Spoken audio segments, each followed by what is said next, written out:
Hi, today I will be reviewing the book Master Harold and the Boys. I believe that most people just skip over the title of this book. However, the title of this book is a metaphor within itself. Master Harold is representative of a white person being referenced or called. The ellipse is a literal separation of whites and blacks, and the boys clearly represents black people and how much they are valued in the apartheid system, which is slim to none. So to start my vlog, I would like to first talk about the background information needed to understand this book. So this book is set in South Africa in the time of the apartheid.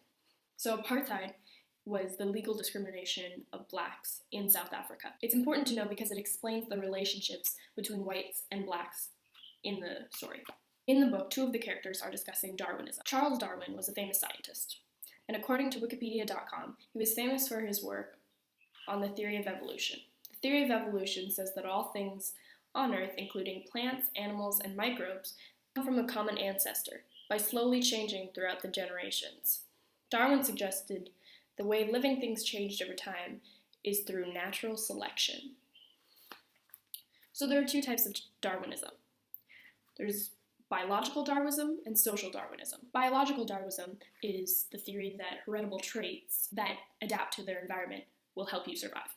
So in terms of animals, a giraffe, the giraffes with the longer necks that were able to reach the tall trees would therefore live on. So social Darwinism is very similar because it keeps with the theory of survival of the fittest, or whoever has the traits to adapt to its environment will live on. So the reason that Darwinism is important in this book is because one of the characters, Sam, who is a black dynamic character, he rejects social Darwinism because the standard of the fittest in this society is based on the color of your skin, not your intelligence or your ability. So in this case, social Darwinism would be whites versus black. Now, one of the key aspects of this book is the relationships between the characters. And I thought that this was really important to discuss because the book doesn't outright come out and say whites are treated better than blacks, but through the relationships you can infer this is how society is. So the first relationship that I want to talk about is Sam to Hallie. Sam is a black working class male, and he's an older male, around 40. And Hallie is a 17-year-old white privileged male. And he grew up with Sam. And the first quote that displays the relationship is, "Then came my first lesson. Repeat after me, Sam. Golden transvessel, mealies in the Free State, sugar and natal, and grapes in the Cape." Obviously, the wealth is supposed to go to the whites of South Africa. So only the whites are being taught where the resources are. The black, fully grown man doesn't know where the resources are until a young white child teaches it to him. This is important because it just sets the apartheid system in a vicious cycle. When Sam teaches Hallie, he's teaching him about the society that he lives in.